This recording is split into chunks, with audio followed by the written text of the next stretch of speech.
3 Ad Bros. So yeah, let's go around the table real quick. Yeah, so most people call me AD. I'm gonna go by AD. I've had that name now for 23 years. I'm telling my age. It's all good. Shay's here. Shout out to Queens. You know I love you. I'm done. That's what I got to say. It? Shout out to Queens. That's I it? love you. Okay. Shout out to Queens. I love Shout you. out to Queen. Rose is back in full effect, live and direct. Yeah, man, Brooklyn, stand up. Get your bars off. All right, yeah. And then you have myself, Tony Stallion, from the Wu-Tang name generator. But you guys could just call me Tony. It's Black History Year for me in general. Black History Day. But we're gonna take Every it day day, by black people are making history. Every day. We're gonna take it day by day. Just give me a Black History Month quote that speaks to you. I was trying to really like get deep, but I was like, yo, just give me a quote that speaks to you. I go first. Look, one of my favorite guys is W.E.B. Du Bois, right? He's he's between him and Booker T. They was like the polar opposites, right? They was like the Biggie and Tupac of their era, right? Or I don't know, the Malcolm and the Martin of the era, whatever, right? But he had this quote, this idea of to be a poor man is hard, but to be a poor race in a land of dollars is very bottom of hardships. I thought that was just a very hard quote, right? Because he was talking about the collective. Like, you could be a poor man, that's one thing, but to be a poor ethnic group in a land that's all about opportunity and capitalism, I mean, you're kind of like a second grade citizen. So I always thought that was a hard quote. I like that. Yeah, why and why does that speak to you? Well, I mean, he's basically just keeping it about the realities, right? Like, you can be poor individually, but the goal is to uplift your race, for lack of better words, even though it's only technically one race, a human race, but for argument's sake, the goal is to like really understand that, yeah, we are in a country that's about capitalism and money and commerce, right? So to be collectively poor is probably worse than being individually poor, because individually you can probably have money, you can probably be completely off, but when you're collectively poor, and if you're spending most of your money in your community, then if the collective is poor, then technically we all are poor. So that's what I take from that. Okay, that's dope. Yeah. Powerful. Who want it? You got one, Rose? Yeah, I got one. My quote comes from the Honorable Elijah Muhammad. Blessings of peace to the brother. Right. I'm sorry. I mean, I love it. We don't need soft talk when it comes to telling the truth. And I think that spoke to me because I feel like even between, today, social media, just in general, like people in general, people prefer a lie. There's no one telling people the truth to actually help them and advance themselves. I mean, I feel like, you have conversations with people and they'll sit there and they'll lie to your face. So you'll hear them lie to other people and then, with their friends. And it's like, how is that? Like, you're perpetuating this lie, and it's like you're really doing more harm to a person. So that really stuck out to me. The generation behind us, and it's our duty to share the truth. Like, I always talk about my parents. One thing I could say about my dad, like, I feel like he never lied to me. Right. And the reason why I have the positions that I take with a lot of things is because, I want to be able to sleep at night and look myself in the mirror. And that starts with truth. So, you know what? Like, powerful. Be strong, be firm on it. And when you got to tell the truth, you don't have to dance around it or be soft about it. Like, say what you mean and mean what you say. Like, the truth is like a pure element. It is what it is. There's no changing it. There's no moving around it. It just is Absolutely. What it is. It is. What you got, Shay? So I got this quote directly from Byron Lewis. I sent a message to his wife the other day, and for folks who are unfamiliar with Byron Lewis's, he's the founder of Uniworld Group, the longest standing African-American advertising agency in history. When he actually went into advertising, it was like him and like 3 other black people ever at that time. So A quote directly from him is, always reach back and bring up someone behind you. So even at 80 plus years old, he's still thinking about the rest of us. So I hope the rest of us can think about him and the folks who've paved this path for us. I love that. I like that. Moving on to the next topic. Do you guys think companies are doing a good job at celebrating not only Black History Month, but diversity or any other cultural holiday? I want to hear Rosé's point of view. Honestly, like, I think it's kind of sad. I mean, if we're talking about BHM, Black History Month, or Women's Heritage Month, like, all of those things came about because, like, there was an oppressor in some kind of situation where we felt like, okay, now we have to give these people who were, whether it's oppressed or moved to the side, something so they can feel like they're relevant, or let's have this month for them so we don't forget about them. Right. Like, that's kind of how, like, I look at it. Right. And for me, it's kind of like a sensitive thing. So I don't need a company just doing something for an entire, whether it's a race or a gender or even a sexual orientation, for a month, That's for an a week, way of looking or at for a day, just to sell some shit. Just say, like, oh yeah, don't forget about them. It feels like why don't pandering. you, for the month, get some interns or get some people some jobs that like look like that. I like that. Like, That's because huge. the reality is the people who are putting out these messages do, for the most part, don't identify nor look like nor even understand the experience. So it doesn't really mean that much to me when you're going to sell a product to me that I would probably buy anyway. Actually, it's kind of distasteful to me. So I feel like, all the Black History Month, currently and even in the past, it's been mostly just everything that, that the King family kind of put out. And it's not even like the real deal substance that King was really about, right? So it's the watered down versions of Dr. King's messaging. So I don't know. I just feel like brands overall and companies, like, they're just placating and just checking a box off. Right. And they're not necessarily diving deep into the culture. Like, Absolutely. like, Black history for me is not just 1 month. I do celebrate it, but it's America, every day. Like, every day. Like, it's not like 1 month out of the year that's all the history that we have, right? Don't forget about them. They did something. Right. That's what that's what it's like. I mean, honestly, USA was built off of But it's the backs of oppression. Absolutely. Right. Enslaved Africans, because I don't like to call them slaves. Nope. Enslaved Africans. Yep. The original Native Americans. Yep. And The even original Americans. original Americans, you want to look Right. at it like that. And even, like, definitely people who was imported from China who helped build the railroads. Real and quick, if you're still calling Native Americans Indians in 2018, stuff. Kill yourself. please delete your social media. remove yourself. Remove yourself Go home. from there you go. Remove you're yourself drunk. from Go home. society. You're drunk. Go home. You sound stupid right now, honestly. They're not Indians. They're native They're to the Americans. American land. They are the original Right. Americans. I would say I'd rather see that in terms of a marketing campaign, hire people. Yeah, I agree. Hire Bingo. people Yeah. who look different from you. I like that. Yeah. Yeah. Cut the check. Right. That is that simple. And why is Black History Month always looking back? Why are we never looking forward? Show us that Ooh, you're repeat really that. invested. Repeat that. I like that. Black History Month is always looking back, but it's never looking forward. So maybe Black History Month should be relabeled from Black. Cause history should be every day, but maybe the Absolutely. month should be Black Futurism, or Black Future Month. See, that's what I'm talking about. What'd you say? Repeat that for Black the people. Futurism.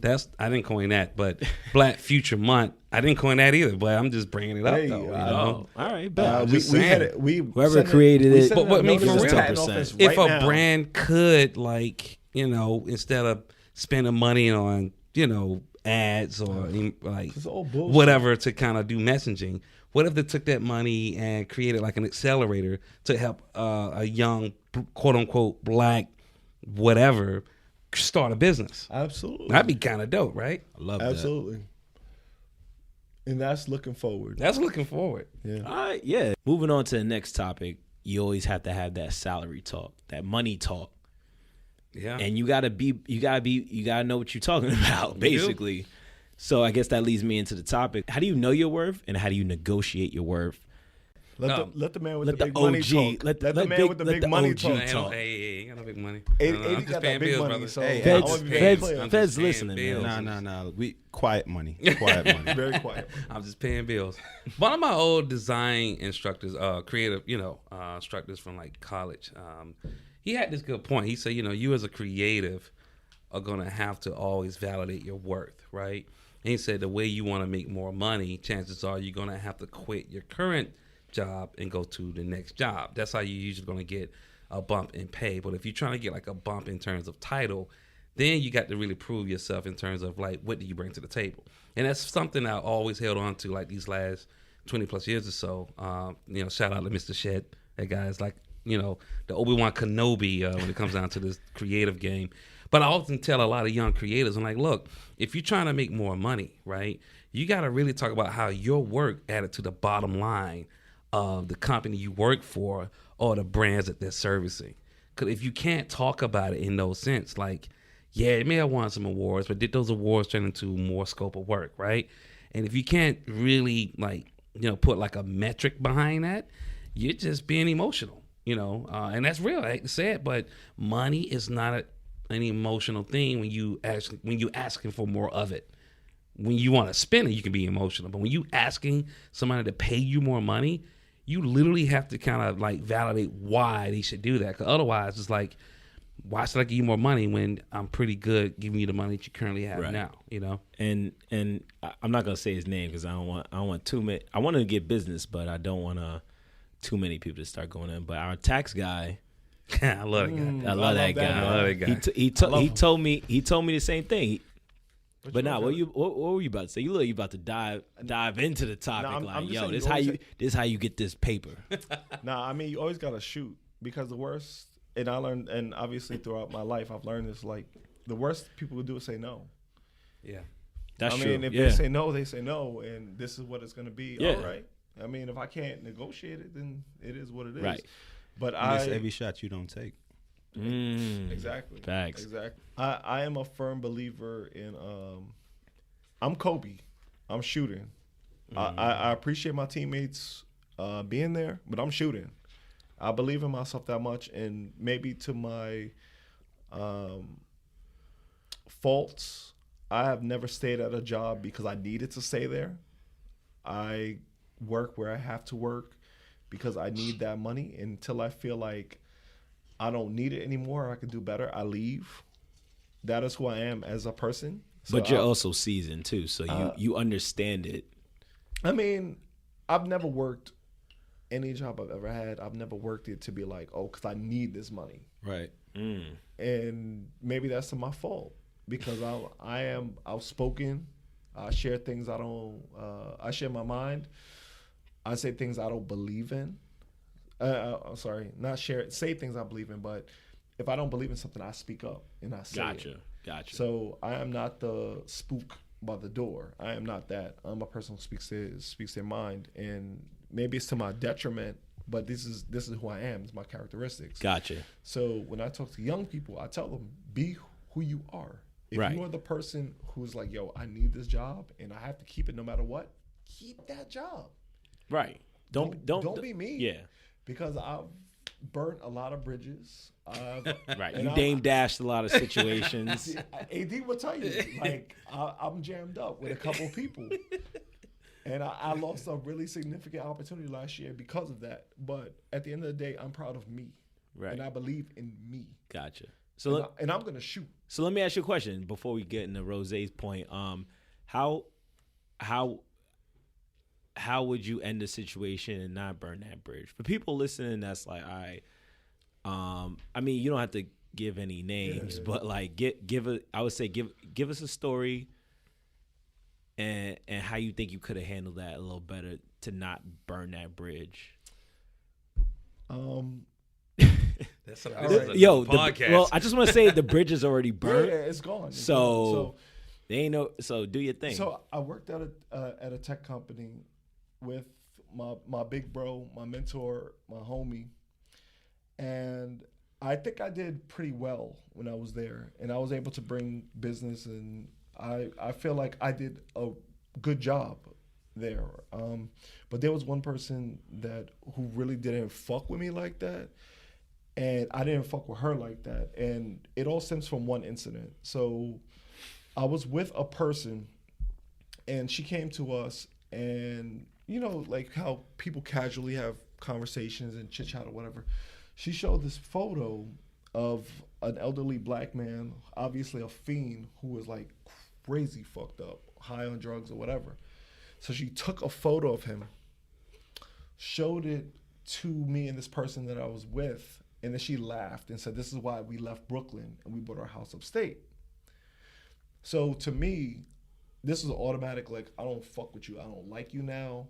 I don't want to talk to you about anything, but she's my boss. So I still have to keep a level of decorum, have to be polite, respectful, so on and so forth. From the moment she did that, I never liked her and I never respected her. And I think it came across in my interactions with her going forward. Right. I sense she felt that, and I knew she felt that, so I tried to make sure that I kind of... So let me jump in real quick. Sure. Did you ever explain that and say, like, yo, this is wrong, I'm not feeling it, this is not appropriate? Or did you just jump into the whole, like, all right, I'm not going to fuck with you? The Big Sean approach. Well, low key, my manager did ask me if I wanted to take it forward and make it an issue with HR. No, I don't mean with HR. I mean, like, I don't. Oh. Well, I don't. I guess the steps are different in different companies. But for me, how I was raised, it was like, not say you were not raised right, but how I was raised is like, to talk to you talk to the person. Yeah. If you can't deal with the conflict and come to a resolution, then you go to HR and be like, yo, this is a situation. 'Cause I hate, not saying you would do it, but I hate people who go straight to HR. It's like, bro, you didn't even talk to me. I think it was a Big Sean. I don't fuck with you. Damn. It became a Big Sean. Yeah, it was very apparent. It all right, very and then apparent. And I spoke to my manager about it, and he specifically asked me, is this something you want to pursue at the HR level, and I'll support you. So I was like, nah, it's cool. I never say anything. I just didn't deal with her. Because you know, like we from the hood. We don't snitch. We don't snitch. We don't snitch. And then also too, like, it don't matter like where you come from, but that's your livelihood. Like if you're taking someone to HR, that could result in someone losing their job and providing for their family. And you got a family and all that. And maybe I'm naive to think that way, but I was like, you know, she has 2 little kids. She just bought this house. She's the breadwinner in her home. So I'm not going to cause any kind of strife. So I just... But anyway, yeah. I didn't handle that situation well. I admit that I didn't handle the situation well. So fast forward a year later, this same tech company that I worked at, they hit me up out of the blue, random person, different assignment, to give me a role as a director level, handling $10 million a year in a budget to do... that's a lot of money. That's a lot of money.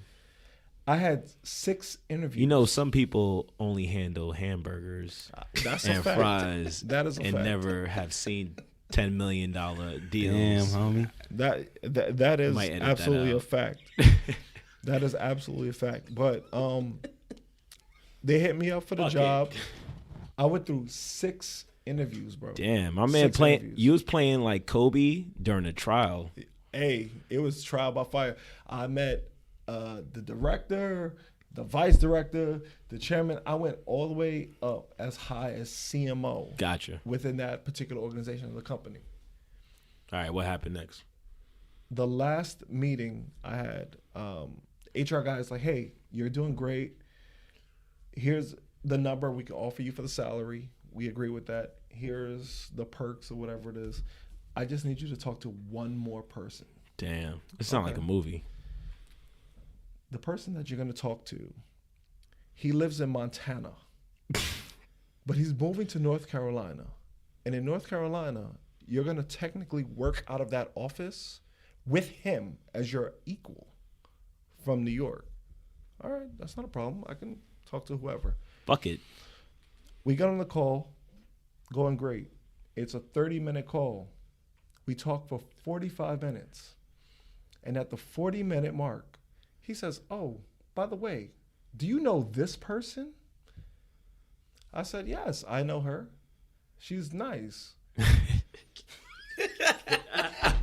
He's so political. Yeah, she's She's very nice. Yeah. He said, well, by the way, we just hired this person to be on our team. So you'd be working in the office with her. And I said, oh, that's Damn. fantastic. Right. A week goes by, 2 weeks go by, 3 weeks go by. The HR guy hits me up. Hey, by the way, I just want to tell you that we're going to pass on this role for you, but keep you Damn. open for other opportunities. Why is that? I don't know.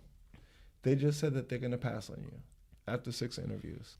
Where I was raised professionally, I come from pretty good ilk, right? So I started my career at Merrill Lynch. That's a good word. Ilk.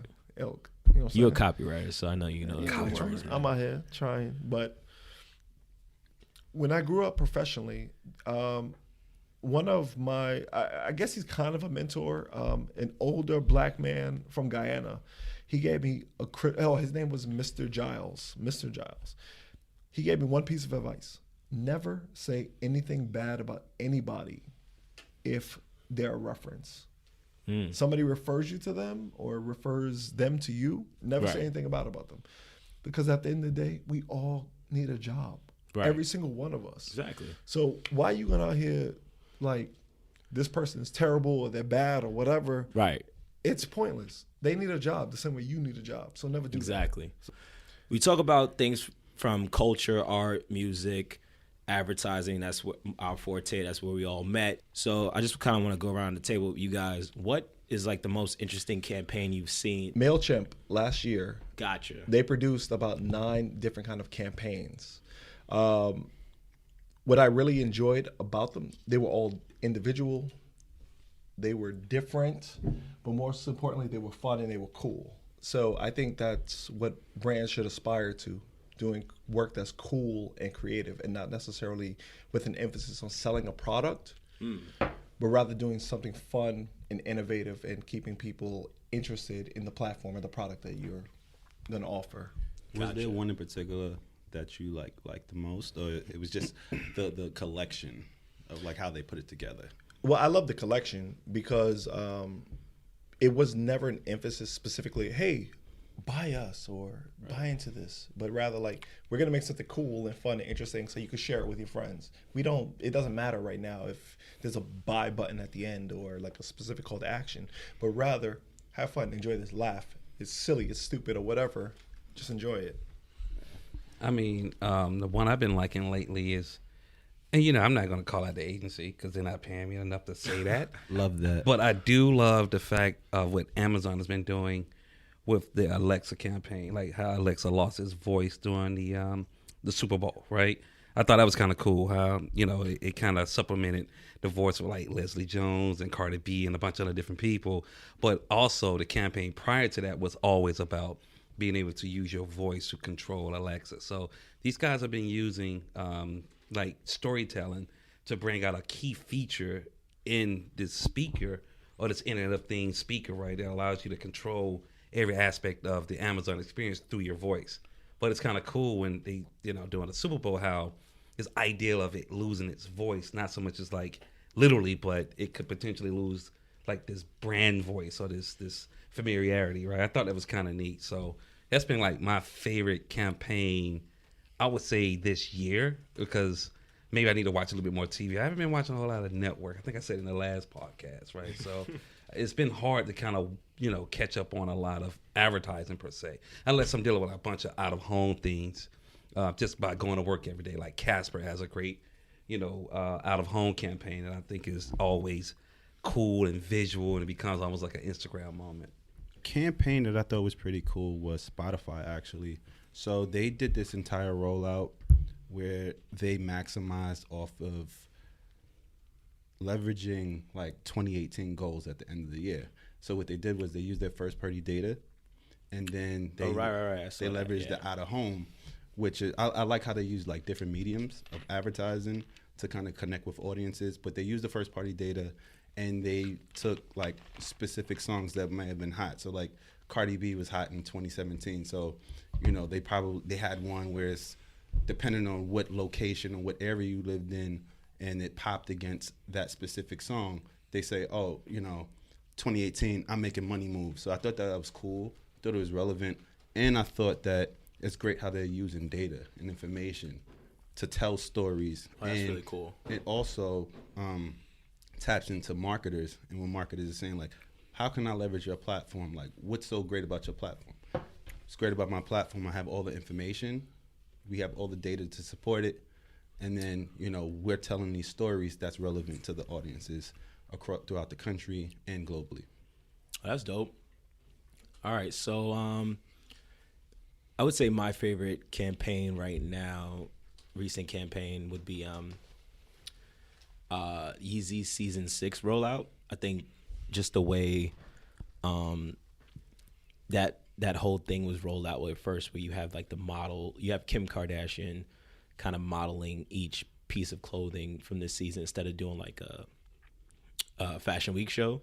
She kind of like they knew paparazzi would follow her, so like they had her wearing all the clothes, taking photos of her, putting it on Instagram.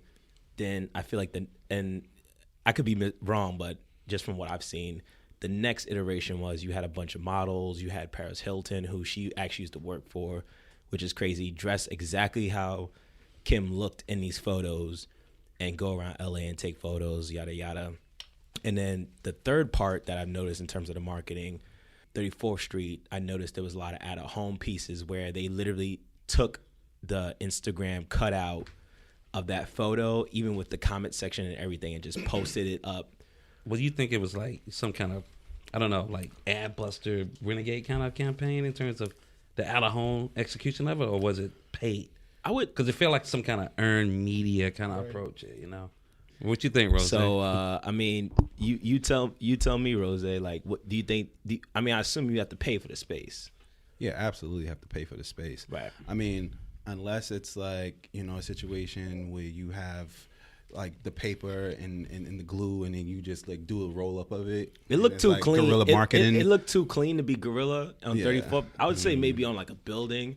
If you see it's probably like some like guerrilla marketing. Like, I'm just gonna post it doing up. a lot of guerrilla But stuff. it looked too organized and too clean for it. I feel like they probably bought that space. Okay. Right. I guess real quickly, like, speaking about Fashion Week, how do you feel Fashion Week from a brand perspective? Like, what does that stand now, right? Like, I know it used to take like $1 million+ just to be a part of it, and now you got guys like Ye and a bunch of other people actually foregoing the actual, Fashion Week format, right? So, what do you think? How do you think Fashion Week stand up as a brand now? I think Fashion Week is kind of like just for the elite fashion heads. I feel like fashion is similar to how the music industry is and how all these industries are changing, and it's just like I don't know if you really need that Fashion Week, because also too, like with the internet, like you can be in New York and see what's going on in Milan. So it's like, do you really have to travel and deal with all that? Global community, man. Right. And I found out about the Yeezy thing through Instagram. Right. So I didn't necessarily have to see an out-of-home execution. I literally saw, just popping on people's timelines.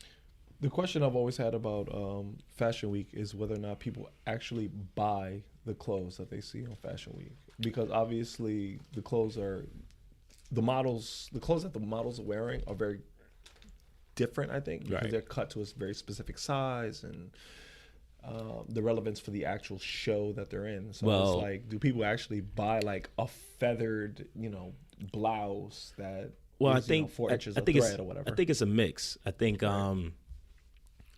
again, as Beanie Siegel would say, I'm not qualified to speak on this subject. Beans. Dick Gregory. Okay, as Dick that's Gregory. not Beans? Beans got it from Dick Gregory. Okay. Okay. Thank you for Bring the that out, try. Rose. I'm not as Dick Gregory would say. I'm not qualified to speak on this subject, but as a fan, I think it's a mix. I've seen some people. No, do your thing. We'll do it in post. I'm just saying, like, open it up, dude. You gotta do, bro. You already started. You already got the thing moving. Pop champagne. They don't know what's happening though. Yeah, I'm just saying. It's like drink champs. Right. Fuck it, we'll do it live. Love it. But I would say it's more like brand awareness. Absolutely. Like it's more of an awareness campaign. It's a yearly thing. It's almost like a holiday for fashion. Right. But like we said, I think since it's becoming so innovative and now we have a global conversation, I don't feel like all brand, like before you had to be in Fashion Week to be like, get that stamp. Now you don't need that. Right. But yeah, I think that brings us to the next topic. How important is personal branding on social media for your job? I mean, for me, I would think that, perception is reality. So whatever you post or whatever you say or choose not to say, people are going to gravitate to that. So, I mean, could that be you? Maybe, possibly. But I will always think it's like whenever I look at people's pages or whatever, I always look at from the standpoint of what people are aspiring to do. Like I might not be there yet, but I want to be an aspire. Like I post like a lot of travel pictures or whatever. I don't even have that many pictures because, I mean, I'm on social media, but it still doesn't mean as much to me as it means to other people. And because the feds are watching. And you know what? Yo, hold up. How much money this guy getting paid? Yo, we got to change what? his Your taxes. name is... No, we're going to change your name. 2015 return. No. We're going to change your name to Tony Montana. Chill, man. It's copywritten. I would love it, though. But no. But just to kind of like close that up, like for me, it's mostly about like what I'm aspiring to do. So I want to be associated with things that like I enjoy traveling. I might not travel as much as others, but it's I want to show people a piece of my life and how things are from my lens, and tell that story. So that's important. I respect that. Yeah. I don't know if social media is as important as like your relationships day to day and individually, one to one with people. That's a good way of looking at it. Yeah, because as a victim of having people say negative things about you costing you a job, which happened to me last year, of a very influential job, I would say probably more important than social media is making sure that your everyday relationships are good. But if you're on social and, if you're like a white supremacist or something, it's probably not a good idea to, have Ku Klux Klan on your portfolio when you're trying to get a job. It's probably not a good idea. I hope your heart wouldn't have that anyway. But at the end of the day, I do think having the one-to-one relationships with people is by far more important than social. But in social, you have to be understanding and considerate of the fact that other people can see your information, what you're thinking, and kind of build a profile on you. So you got to be considerate about that. I mean, for me personally, what I do in social, I pretty much post everything around my creative thinking, right? Like a lot of people don't even know that I'm married. I've been married now like 11 years, but we've been together like 16. However, I do know that a lot of people do that. They kind of live in this weird social public manner, right? And unfortunately, sometimes that gets you jammed up, right? Like, like if you're working on a certain consumer's packaged goods, brand A, but then you post in brand B, who is a competitive, on social, but your client is brand A, then, sometimes you got to be very mindful of, like, when you put things online, you need to make sure that it's definitely protecting you as personally, but it also is representing who you're representing, right? So people follow you. Like, all those comments you may say something about. And people look. And and you got brands that are actually out looking. Your clients will look. Yeah, I think they hire people. They trolling you. Stuff like that. They trolling you on your own personal social outlet. So just because it's your page doesn't mean, and if you make it public, then you just leave yourself open for any kind of ridicule. It's the internet. It is. Yeah, it's the internet. And Anything can be found, even if it's private. It can be found. The So sad part is that, per what Shay said earlier and what you're alluding to now, it's like people can really judge you basically. They can, and it Absolutely. has nothing to do with who They build you a profile. really are.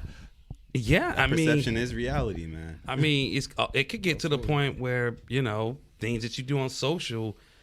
I mean, whatever social becomes your new social security score, which certain countries that's actually a reality, right? Right. So Black Mirror. I was gonna say that. I wasn't gonna say it, but that seems to be the recurring theme on this show. But it's true. Like, certain things that you do in public, especially in social, could become some type of score. And I mean, you just gotta be mindful. I just don't like putting up every single thing that I do. I'm with you on that. I'm with you on that. Yeah. Like That's everything. My brand doesn't necessarily represent what everybody needs to see. Exactly. That's what I tell you. But what is a brand in social, right? When it comes down to like individual, it feel like it's two things. It's either a selfie or it's something that they're pointing at, like, this is where I'm at, right? So it feel like, I don't know, maybe it's just me being cynical. But I do feel like social is very narcissistic. It is. Absolutely. You know what I mean? It basically, I would say it pays into your individual narcissism. Yeah, man. I mean, the new iPhone was created with the intent to take better selfies, not necessarily to Vanity be a driven. better phone. It was the 3D camera, the notch in the phone was created specifically so you could take a better selfie, and that's all for social media And emojis. Filters. and emojis, right? Look at those filters. Yo, which don't you hate motherfuckers? I hate. Who talk with emojis on social? Oh, man. I hate that. I mean, Yo, let's get let's lit. get into let's that. get Why into the that. fuck? New rule, and I've been holding back. New rules. New rules.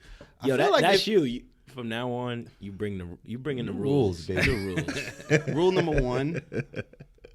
This might have to get edited out, but rule number one, like I feel like if you're a male over a certain age, Grown you ass man. cannot send another man an emoji. Rule number No two. emoji at all. Not even like the ha ha ha. I feel like if you're not sending like That's not emoji. That's like your kid That's a sticker. as right? a man, if No, you're not it's not sending your emoji. kid an emoji face, don't do it. Yeah. Because I wouldn't You even might send, make a mistake and send an eggplant and be like, oh, my bad, bro. What? I don't make those kind of mistakes. pause. Like a typo, yes. Yeah. I don't know. It's just weird to me. Yeah. Like It's somebody be real talking weirdo with shit, an man. animal I face. feel like it just takes away from conversation. Yeah, Yeah. you're too grown for that. Yeah, but and then emoji. I know I probably sound old as shit, but I'm not that old. Rule number two, I feel like women over a certain age should not like use those filters. Like you look ridiculous. Like that's not what you look like. Let's stop it. They crack We it should down be on able it, to too. sue a male or female who uses a filter, and they do not come I like that that. way. Low key though, I'm waiting for that 6-pack filter to come. Oh, I'm using that all day. Low key, I'm yeah, gonna man. put my joint. I'm be Be ripped. looking like Tyrese.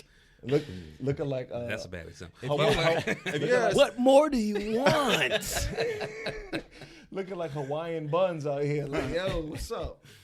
Yeah, man. Like I just feel like even if you're over a certain age, man, and like you're a female and you're talking about you're a grown woman, but then you and the 16-year-old girl are doing the same things. Like, let's knock it off, man. Yeah, well, It's a bit weird. it is. Yeah. All right. That's it. Just 2 rules. For now, that's what we rolling with for now. All right. Bet. I like that. But AD, you said something really great that I think is a better topic. It's like, what was it? What is branding? Yeah, on what is social? branding from a personal point of view in social? Like I said, it's either gonna be a selfie, an emoji, good call on that, Rose, or you stun where you're located. Like I'm in such and such. I'm in. I mean, so I would say the branding needs to match the brand perception you want to give to the public. Yeah, but social I think is also an amplifier. What do you mean? Well, specifically, like if things are not going right for you, social makes you look like things are going right. Right. If things are bad, social doesn't. I mean, if you think necessarily about it, make nobody. things look like they're bad. If you think about it, people don't post bad. No, Oh, but they wait. post bad. I've seen No, people, no. On But Facebook, they don't. I've seen baby mamas. I've seen people getting All right, divorced I've on seen Facebook. like, yo, I'm gonna kill myself. Right. Like, All I've right, seen my bad. all of that. I'm like, not on Facebook, social. so I don't know But that. no, but I guess ultimately my point is Unplugged like from the Matrix, called Facebook. crack, baby. Damn. But ultimately, I think people amplify. So I want to make sure that, and I think it's a good thing, but I also think it is kind of a bad thing because now we're used to see people like, hey, what's up, Rose? How you doing? How's everything? Oh, good. All right, cool. We have that quick transaction and we're good. Now on social, we see that transaction. I see Rose in, Central Pay, and I see him in Milan, then I see him in Dubai. It's like, damn, why can't I live like him? What am I doing wrong? Or sorry, just to unpack that a little bit, Yeah. maybe you lose that human interaction of asking how someone is because you assume they're always good because you're always seeing them in a positive light. Yeah, that's definitely a part of it. I just think that ultimately, and I'm not one for like, oh, social's terrible or it's not good or whatever, but it's really just thinking about the fact that people live lives, right? So what you're seeing may not always be reality, but more important than that is not focusing on what other people are doing, rather what you yourself are doing and how you're bringing some kind of positive impact or change in your own life and the lives around you. Right. No, I think that's good, man. I think that's a good way of looking at it. I mean, yeah, man, I think that's a great way to end episode 3. Ladies and gentlemen, this is episode 3. I mean, y'all staring at me. And I love Queens. Let me just say that again. I love Queens. I love my brothers. Thank you so much. Appreciate it. All right, bet. All right, peace. No soft talk when it comes to the truth. Say that again. We don't need soft talk when it comes to telling the truth. All right. I like the way you said it the first time. Pause. But all right. Peace. No soft talk. Peace.